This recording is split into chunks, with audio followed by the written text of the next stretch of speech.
உங்களுக்குள்ளேயே ஒரு ஞானத்தையும் உங்கள் சுய புத்தியும் சுய அறிவையும் மேம்படுத்தக்கூடிய விஷயங்களைத்தான் நம் முன்னோர்கள் ஆன்மீகத்தில் கொண்டு வந்திருக்காங்க. அப்போ அதை நோக்கி நீங்கள் அறிவு சார்ந்து பயணிக்கும் பொழுது தான் உங்களோட ஞானம் என்னும் அந்த மிக பிரபாவம் எடுத்த உங்களை உணரக்கூடிய தன்மைக்கு நீங்கள் வர முடியும்.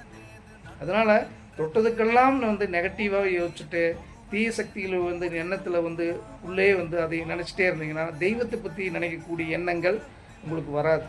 தெய்வம் அப்புறம் வீட்டுக்கு இருக்காது. தீய சக்திகளை நினச்சிட்டு இருந்தீங்கன்னா என்ன பண்ணும்?